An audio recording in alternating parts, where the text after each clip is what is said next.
My name is Dimps the Guillotine Gillies, and I'm from a small town of Hastings, Hawke's Bay City, located in New Zealand. My family originates from Waimarama. It's out the countryside, off the coastline of the beach. So very self-sufficient. If you know how to fish, can hunt, go off grid. Don't even need electricity, don't need any of that stuff, just pretty much need skill set to survive through the wilderness, a realistic approach to primal society. Growing up in such an environment, out the countryside where everyone knew everyone, it was like impossible to get away with anything, and the circle was small, so gossip and news travelled fast. So it was like the sort of area where you had to remain vigilant and be aware of your situation and the people around you, just so that you put yourself in a position to win. Because I'll tell you one thing, if you were out there and you're caught doing things you shouldn't be doing, they'll serve you up real quick and put you on a silver platter for everyone to embarrass. I did some real stupid things that I regret. It's one of the biggest regrets of my life that I don't really think about or talk about. And I got caught tagging. And I don't know what about that part of, or what was going through my head that encouraged such behaviour, but it was the circle I was in, the people I was hanging around with. They used to do it, so I used to do it, and it's just a vicious cycle. And I took it out there, and I wasn't even really shy about it either. Like, I got myself caught to the point where what I put on a big building, and it was ugly. Didn't look good, didn't even look appealing. It was just ugly. It was just, like jailbird style tactics. And then I writ the same thing that I did on the building on like my socks. And then I had to drew it on my uncle's trampoline. So they just seen it, and they were just like 2 and 2 together. Hey, that's the thing over there. And then that was pretty much the last time I stepped foot back there, because I was scared. So I hadn't actually been back until my uncle's funeral, I swear, which was only like it's not that long ago, maybe 3-4 months ago. But the memories, the floodgates opened, and all the memories came back. There was not many devices, just a small little one school with a playground, and now it's all nice and neat. They got all the things you can, basketball court and adjustable hoops. But back in my day, you had to sort of find the entertainment, and you couldn't be swinging off your mother's tit all the time. So half of us were just doing what kids would do, bro. I mean, go up the hill, get a slice of cardboard, slide down the hill on a cardboard. Kids can't do it now though, because the hills have all changed, and now they're too steep to be safe enough to be doing that. So in that regards, it was fun to be a kid in my time. We didn't have the luxuries the kids have these days, but we made it work, and look at us now.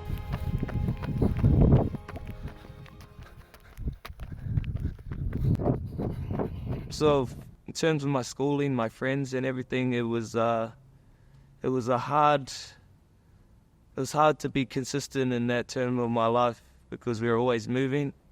So I couldn't really commit, because we were always changing schools, which in result would have to make new friends. And then from there was just no consistency. So the relationships that I did manage to make, especially with the best friends from each school that I was going to, like, I still remember their name, and if they're on Facebook, I'll still reach out. But in terms of like friendship and schooling, it didn't become consistent until I was like 14 or was in high school. Then it was a bit more structured. I was in the same school with the same friends. And, I'm not going to say the crowd was the best that I was hanging out with, but it was the best for me, and it worked. What they were doing, I didn't mind doing, and what we were doing, what everyone was doing. So, it was just normalized behavior back then. But now, I think because we spent so much of our younger time, our younger selves drinking and doing all the stuff that you would do as adults, I think it doesn't appeal to us anymore. So, that part of my life it's nothing I miss when I'm in camp. It's nothing that excites me. It's just something that I do socially. During my high school years, the sports and activities I used to love and thrive in was footy, and that's ultimately how I met the friends and became a part of the circle that I was in. But it wasn't just footy that, kept us connected. It was a bunch of everything. We had common interests. We used to smoke, we used to drink, used to wrestle. We used to do a lot of things together, Some of us were confidants for each other. And, I think that helped early stages in our lives and in terms of growth. But footy was ultimately where it started for me. I knew I loved and had a love for combat sports because I wasn't too good on the offense. I wasn't too good running the ball and stuff, but when it came to the tackling, you could be the biggest, and everyone would be able to vouch for this. You could be the biggest guy, be 150 kgs, and no chance I would probably statistically match up with you. And I'll still find a way, if you ran straight at me, to get you down onto the ground. And that was what a trait people, and what got me my game time was actually my defense, not so much what I had to offer offensively. But I also was a vocal teammate too. So, I was the one holding the line. I was the one saying when to push, So I was very vocal in that aspect, and I think it helped build the team chemistry overall. For me, it wasn't that I didn't think I was good enough. It's just that I couldn't commit. And when I think about it, that's going to be a pretty big word that I probably repeat. And that's that consistency, needing to know and be reassured that you can commit and that it is worth it. So I think I lacked that aspect in most of my upbringing. And now that I'm an adult and I've realized that, taking the steps to break away from that. And, I want a different narrative told about me, and I want to be someone that my kids can look up to and aspire to be like. Minus the fighting, of course, but just in terms of the mental strength, physical attributes, just being fit, being healthy, being able to look after yourself, being able to depend on yourself. I think those are all good attributes to have in life. Yeah, I don't bring them all. I just bring the main ones for training, 4:30. But I thought I'd bring them all here because sometimes they like to come. But I just don't like to bring them all because I take classes later, so they'll have to stick around for like 2 hours. They let the energy out, but when it's 5:30 and all the members are here, it's like crowded. So they sort of have to be isolated in the little spots so they don't get hurt. But yeah, this is where we get to work in. This is where magic happens. During my schooling period, I think the holidays came, was the Christmas holidays, and I managed to pick up some work working at the meatworks. And I by the time it came back to start school again, I sort of liked having the money, and I didn't mind the work. And I was again meeting new people, associating, communicating with different people. So in that aspect, it was good to socialize as well as monetize and get money from doing something, especially when you're accustomed to being broke and having to ask your mum for money. And part of me not really getting where I need to be and not jumping into the sport sooner is because I didn't have my own money. And by the time I did start working, things like that, like a gym membership, is the last thing you were thinking of, wanting to spend your money on. But now that I think of where I am today, I made the mistake of investing it into my lungs and my kidney, and I probably could have been where I aspire to be by now if I had have just taken the steps earlier and applied myself where it counted. So the drinking and actually smoking, now that I think about it as an adult, there's some layers you don't even know you have in your life that you don't even know what to filter through, because some things you don't even remember. And I think I just experienced a few things when I was younger that sort of scarred me. Not like anything anybody done to me directly, just just things undisclosed that I think fueled the habits. And I like the feeling of feeling good, or feeling calm, or just feeling happy and laughing at everything, minus feeling hungry. Was a comforting feeling, a numbing feeling. Felt content with life, and at that age, it's a loser, it's a loser to me right now, my mentality. But even to this day, I still smoke, I still drink. I just don't do it. I do it in a controlled environment. I pace myself, and I never drink or consume anything more than I need to, just to feel social. Yeah.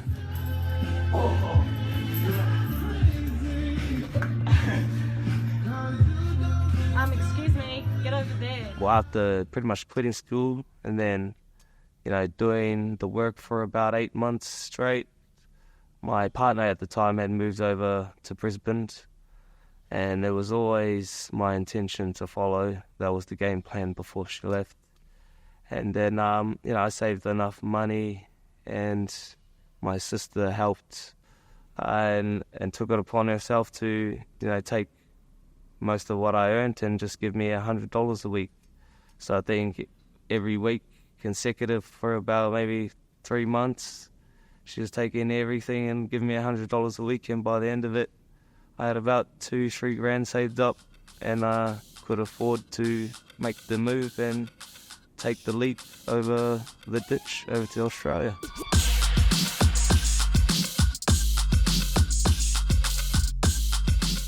When I first came over to Australia, we were in Sydney, and I wasn't really doing much. I think I was working at Hungry Jack's. I was definitely working at Hungry Jack's. The pay was shit. I was making about $9 an hour or something. I was 18 years old making $9 an hour.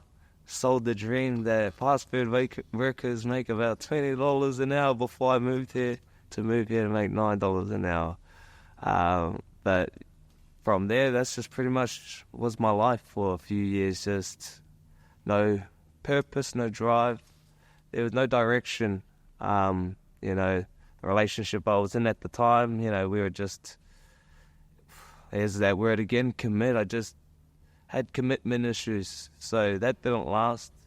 When that didn't last, I really had no sense of direction. And that's when I moved in with my sister over here at the time when she was living here. And she helped out a lot.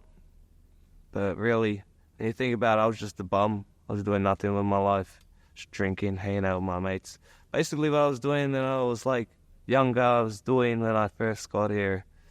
But once I actually stepped foot into the gym, that would have been a few years later, maybe 3, 4 years. I stepped foot into my first MMA gym, and I never looked back. Go!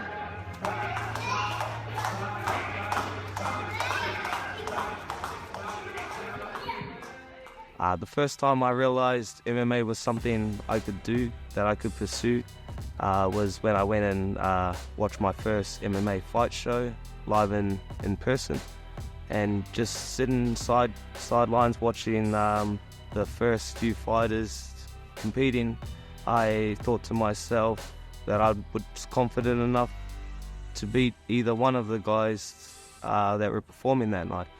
And just having that confidence in myself from that, sitting on the sidelines off the couch, overweight, obese, it just it doesn't come natural to someone. It's not normal for anyone to be thinking like that. And for me, I think that's what started and put my foot in the right direction to pursuing a career in fighting. I was sort of always have had confidence in myself because majority of my life, when I think about it and I think long and hard, I've been fighting. My cousins, my sisters. So, we would just get some pillows on our hands and punch on in the living room. And I think I just know that what I seen when I was watching it, they didn't even like to get hit. And I was watching it thinking, well, I don't mind getting hit. I'll go from there. And then when I'm on the mats and when I'm training, when I'm sparring or when I'm doing anything, it's like it almost comes natural to me. I'm not even, I'm not trying. I'm not forcing it. It's just something that just happens. The pressure that I apply in general and in the ring when you see it, I do the same thing here on the mats in training. And I don't know, it's something that just comes natural to me. It's so natural, it's scary. Because I hear the likes of UFC fighters and, Mike Tyson and I hear them talking about your nerve and this and how they're scared. And I've just never actually felt like that. So to not be able to relate to people like that of that stature, it is pretty scary.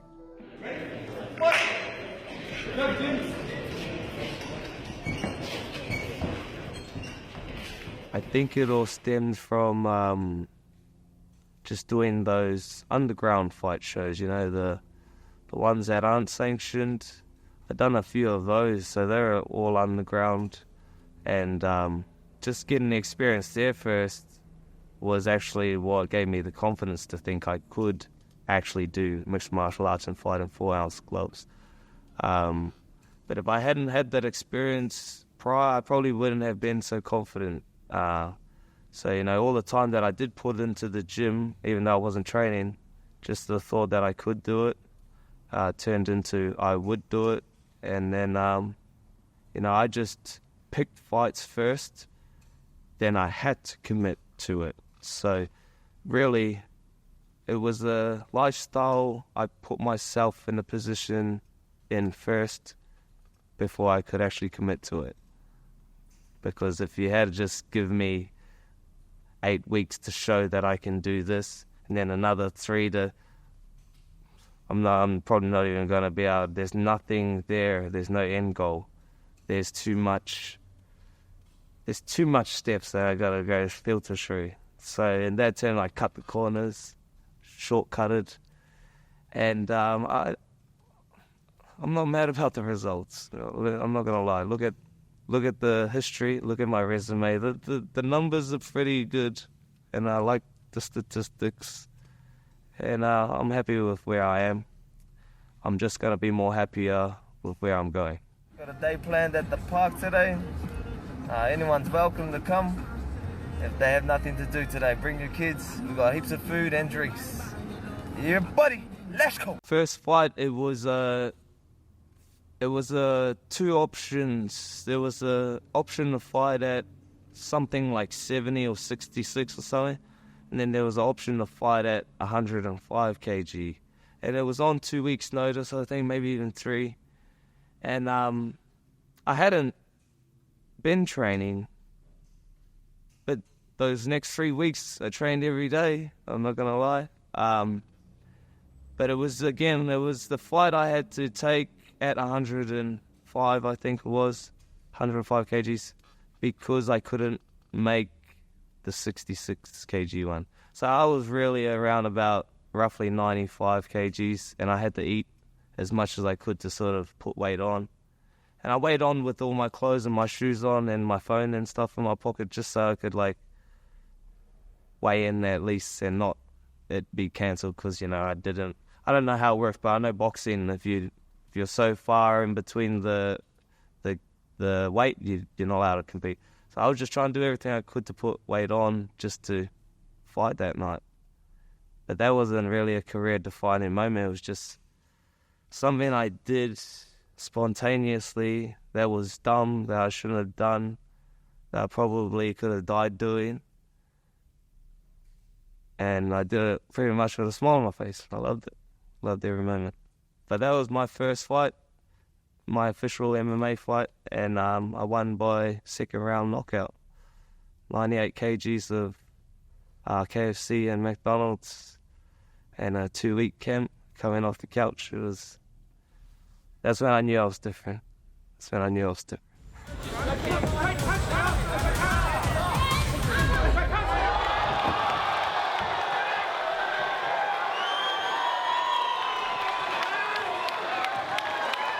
Dimps, Gillies. After my first MMA fight, that was a confidence booster. Getting the knockout in the fight and winning the fight, statistically speaking, I shouldn't have won. If you think about it, the roles were reversed. I probably would have killed a man if I had the same advantages. But I didn't have any corners or any training partners. And just through my time at Anytime Fitness, I happened to link up with what is now known as my brother Matt. As we both hit the bag, we just, we both respected each other's skill set. And one thing led to another. We got each other's details. And then from that, I just sort of told him I had a fight, told him I needed this, and he pretty much just put it into play and, orchestrated everything to help me in that 2-week lead up. It's like a father figure to me. I never had my dad around, so it's always good to have that comfort and sense of relief knowing I had the support of someone like Matt. But he was sort of the one that, when I think about it, majority of my career, I was getting carried on the back of Matt. He was carrying me through my sessions. He was coming to my house, showing up for the sessions to train. He carried me through majority of my camp because he believed in me, and I think that's ultimately what just kept me going. And he stuck with me through thick and thin, and I have pretty much he plays a big part in why I kept fighting. Me and Matt sort of just been both learning on the go. There was no textbook. He had to watch a few tutorials and a few things after the fact that we had already found ourselves in a position to be unorganized. We had all the gear, but we just didn't know what to do with it. And because there's a particular way to do things, it got to the point where we had to harass the promoter to, lend us someone to wrap my hands.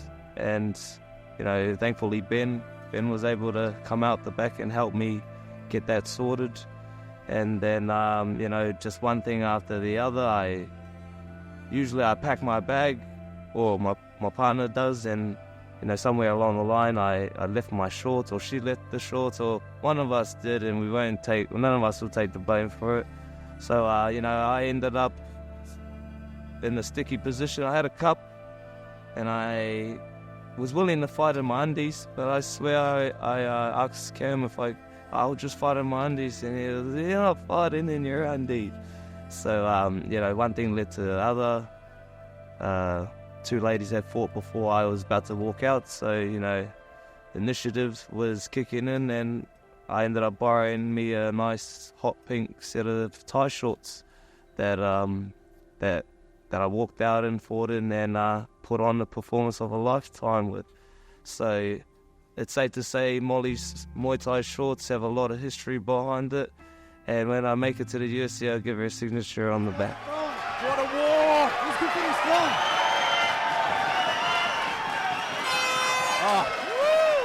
My last fight, I had lost by decision, but I had won the crowd, and I had become a crowd favorite after that point. And from there, the momentum was just something that I just had to keep going with. And, because I was starting to take it a bit more serious. And by then I wasn't fully committed, but I was taking it more seriously than what I started off. The progression just led to, the only thing that made sense was to just drop weight, because if I could do it and it would be easy to do it, I don't know why I would risk fighting, you know, Bigfoots and Yetis when it'll just make more sense to fight at a more natural weight, do things a little bit more properly, but overall still cutting corners and shortcutting myself. And again, through that period, I had to be carried through my sessions. I had to be showing the bar, and I had to find myself always chasing. I was always chasing, and I was chasing someone that was 10, 15 years my senior. How are you? You got the youth. So it was just worked hand in hand together with my relationship with Matt. He was sort of a retired fighter. He wasn't fighting, and you know, he was a bit on the older side. So for him to be able to do 12 chin-ups, and then the short set for him to watch, and you do 8, it's like eventually you're going to get to 12, because eventually it's just not good enough. He's setting the bar and the standard. You're not reaching it. It's like something just had to click inside of me, and it hadn't been something that happened straight away. But over time, I've refined it. I've tuned it to suit my skill set, and this is the result of that.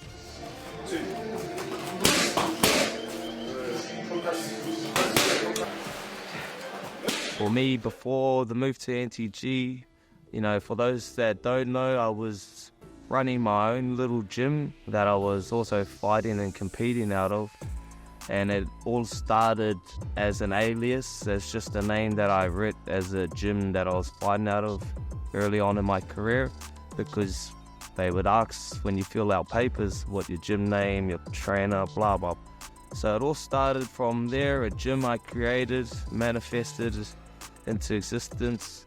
And I was doing pretty much my own training while juggling their training. And eventually it just was taking too much away from me, to the point where I couldn't apply myself where I needed to in order to thrive when it came time to fight.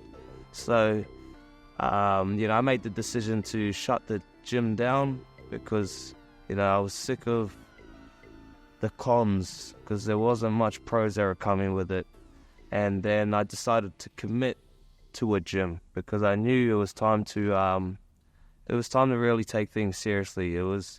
I was done being mediocre. I wanted to feel, and I wanted to be able to do the things that I know I'm capable of doing without it being a chore or something that I had to be forced to do. So, I was filtering through a few gyms. I went around local, a few I didn't like what I seen. And then I ended up stumbling across NTG thanks to my partner who organised and orchestrated it all.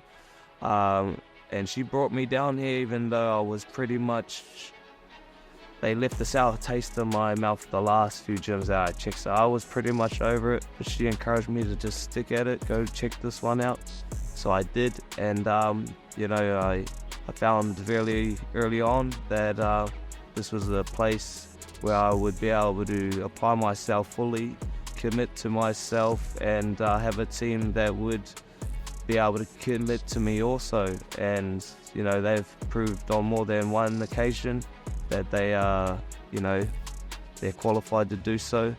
And this is the place where dreams happen. If you're ever feeling like things are getting rough, tough, and life's beating you down, find a place like NTG. And it doesn't have to exactly be NTG, but for me, what NTG is for me is my sanctuary. It's my place of peace, and everyone's entitled to that at least.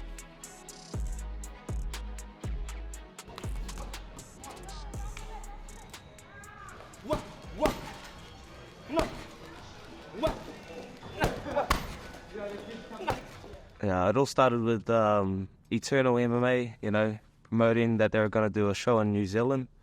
And the second I seen the poster, I was pretty much in Cam's DMs, you know, pretty much begging. I was on my hands and my knees, I'm not going to lie.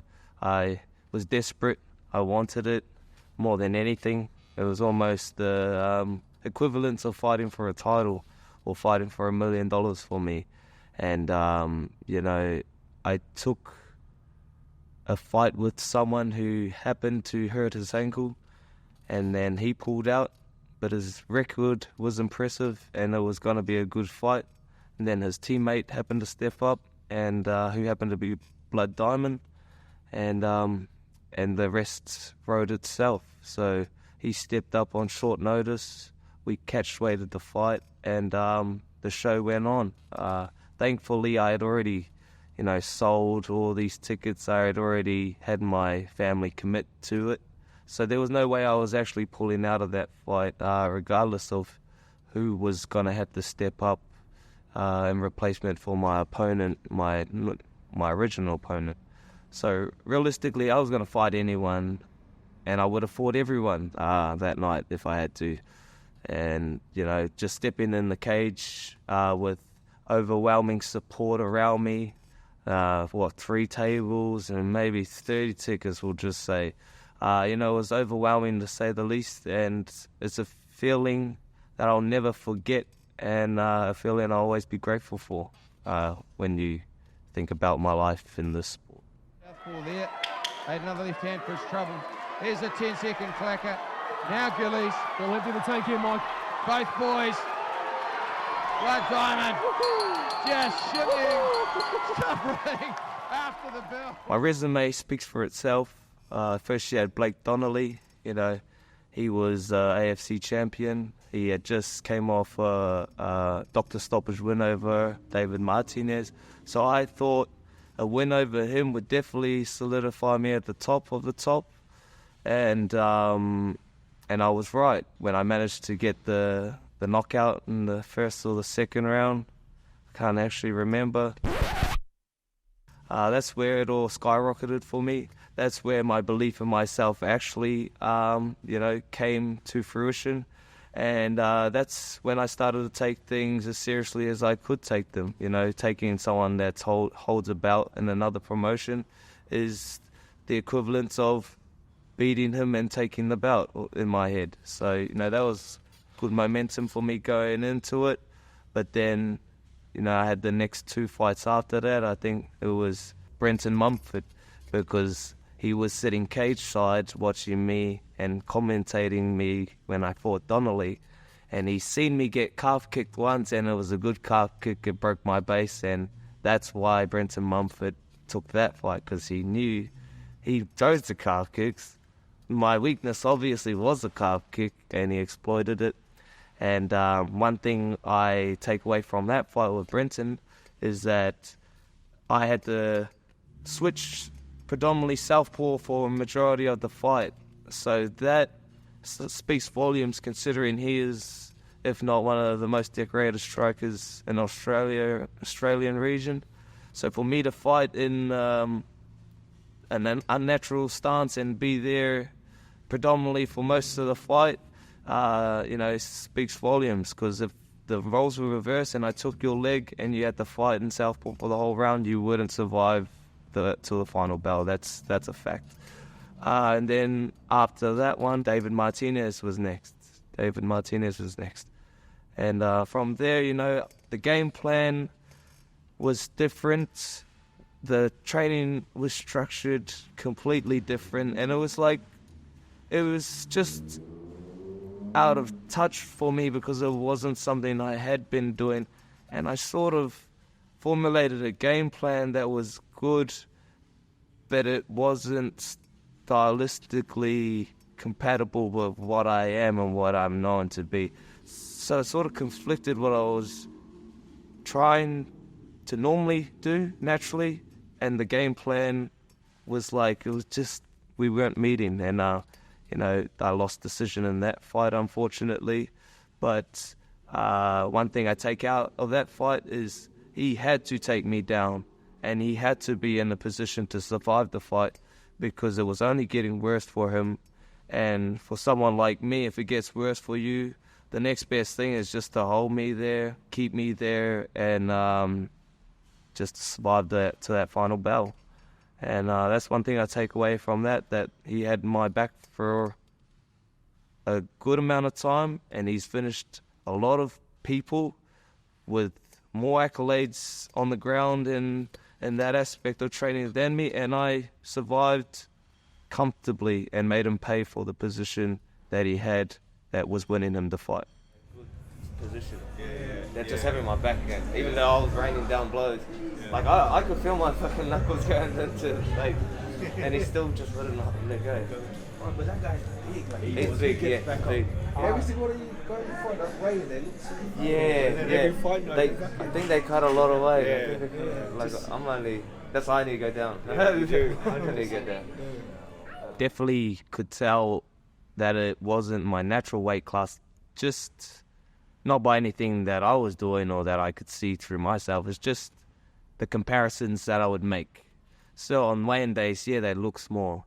And then come fight day, and then it's like, well, I still look small, and you look like 4 times what you looked like yesterday. So it's just that sort of thought process that made me think, I'm way too small for these guys. I'm making weight pretty naturally, and I could probably, if I go off what I think, I'm probably a natural bantamweight. And even then, that's probably somewhere I'm looking at ending up in the long run, or at least one time thing I could get it done. We'll see how the weight goes. You can't talk about me without talking about the Josh Coon fight. And what most people don't know is that there was a mutual respect there beforehand, and we had been in each other's DMs, just communicating back and forth between one another.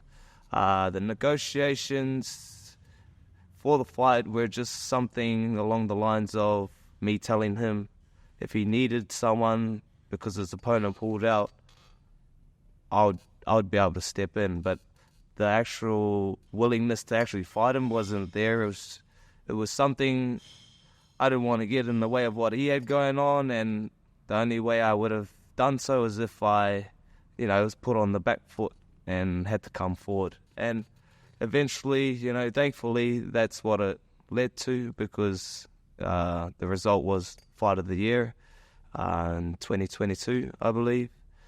And, that's an accolade that I'll be able to take into retirement and reflect on and be proud of. 10 seconds left. It's all heart at this point. Delivered on in the cage, ladies and gentlemen. Dimps, Gillies, and Josh Coon. Oh, the final whistle. What a fight. I've never seen anything like that before in my life. Holy smoke screen. Oh my goodness me. If you are not on your feet at home in your living room, get off your couch and get on your feet for these gentlemen. I sort of felt somewhat disrespected because I knew what I brought to the table. I knew my capabilities and what I could deliver on the night. And it was just a discouraging feeling to know that I was being doubted, that I was labelled the underdog, that I wasn't the favourite. But it never really affects me to the point where I'm going to lose sleep about it. But you can't disrespect a man and think that he won't retaliate in some sort of way. And for me, that's just keeping the people that showed their true colours around the lead up to the fight, and keeping them where they were before it started, which wasn't on my side. So yeah, he had a lot of hype behind him, and the hype was real, considering what he went through and what he endured to get to that final bell. But it is what it is. It was a hard-fought battle between two warriors, two people willing to die, and you quite potentially could have seen a death that night if we had it our way.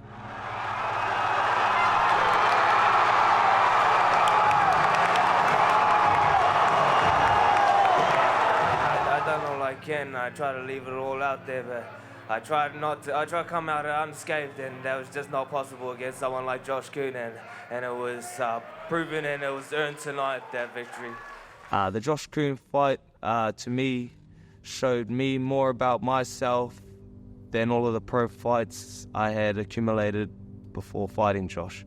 So just that alone speaks volumes, and the experience I gathered just from that and the followers and the momentum going forward would have trajected me to the UFC if I hadn't have hurt myself and been on the sidelines for 2 years. I'm confident of that. And this is just life and how life works, puts forks in the way. But I'm here today, and I'm going to pick up where I left off. I want to thank my opponent, Josh Coon, because, without him, that wouldn't have been as good as it was. It takes two to tango, and that's exactly what we've done. We've done what we said we were going to do, and that was the result of what you see last night. So, I didn't have too many supporters there. The electric feel that I got when I entered the cage and when I was in it is something I will cherish forever. So after the Josh Coon fight, it took a toll on me, left me with an injury that I had to sort of nurse and, get to 100% before I could even train again, let alone fight again. And I found out really early when I knew the extent of the injury, how difficult it was to sort of navigate around my life without the key components that helped me channel my aggression or my rage into, which led me to sort of ending up in a hole myself and got into some trouble, outside of the ring. And, I've just been chipping away at trying to be better every day. And those injuries really put me on the sidelines. And it's hard to do what I do, especially when I can't fight, can't train, but I've got to come to the gym and I've got to take classes, and everything I know I want is something that I've got to watch everyone get. So it's like torture for me in some degrees, but I just remained vigilant. I did what I could where I could, and I never made excuses. Everything that I had to do just to get me to this point, I done comfortably. It was hard, it was stressful, and it took its toll. But ultimately, I remained vigilant, and I'll go to the finish line till the wheels fall off. So 2 white, 2 bag, 1 on the ball, 1 on the pad. So you're on the ball, you're on the pad next. But no, I love coaching. It's the next best thing apart, other than competing, that sort of keeps you somewhat involved enough for it to have meaning. So when I'm not fighting, this is where I like to be. This is what I like to be doing. During that time, when I was able to start training again, I started light, worked my way up, built my way back to a position to be able to compete. But I still had the subconscious thoughts in my head that my hands weren't good. So I just sort of resorted to boxing for a little bit, and I just spent 2 years straight. Pretty much all the time that I could train, I was just doing strictly boxing. And I think I managed to fight at least 4 or 5 times in the 2 years I had off in MMA. But ultimately, it all led me to where I am today. And, never say never. I was always coming back. It was just a matter of when I was coming back. I really only got a clearance to work. I didn't really actually get a clearance to fight again. If the hospitals had it their way, and the point they're giving to me is that I would probably never fight again, boxing and MMA. So, they did say that, and I did think to myself, but really, I wasn't, I don't want to critique anyone's profession, but, sometimes you just know yourself, and you know what your capabilities are. And I was always set on coming back to MMA, and I was always set on dropping down the featherweight. Before I injured myself, actually, I was keen on dropping on featherweight. I never kicked it into gear, and all that time off has made me realize what I need to do and who I need to be fighting and what weight I need to be fighting at in order to reach the pinnacle of my career. And that's the goal. The wait is over for the man they call the Guillotine, and for Dimps Gillies tonight means so much more than just obtaining another victory, but yet another chance to prove why he's the most exciting fighter across Australia. My decision to make the return to MMA wasn't taken lightly, given the professional advice to not fight anymore, to stop competing, whether it's boxing or MMA, due to the possibility of another break. But I never doubted that I wouldn't be back, but I didn't rush to results either, and ultimately that's why I clawed my way back to the top and got myself in the position to be able to fight in mixed martial arts again. Ultimately, just that determination and the motivation to do something, be something, was enough for me to get off my ass and get back to the gym, start fighting again. And the Guillotine is back! Holy smokescreen! Welcome home, Dimps Gillies! He's gone to burn! With my confidence blooming and coming off that last fight with Ollie Schmidt, I'm more than confident in my abilities. You know, people can say what they want, they can downplay it all they like and say, oh, he was 1-1, he was inexperienced, he was this, he was that. But people don't know that I was almost close to pulling out. People don't know that I was training with one arm. People don't know that for 4-week camp I grappled twice. People don't know that for half the 4-week camp I was limited to 2 exercises, assault bike and working on the bag. And that got me the win? No, that didn't get me the win.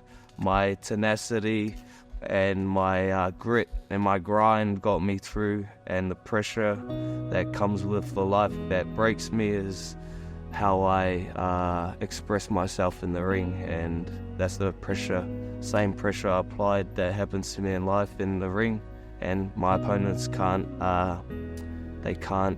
they fold to it and they quit because of it. So I'm just grateful to be back, and I'm blessed to be able to come back after a long layoff and get the victory over a young prospect, hungry lion, like my opponent there. I'm excited to fight anybody, you know, everybody and anybody's fair game for me. Anyone in the sport, anyone in the street actually, so if anybody wants it, they can come get it.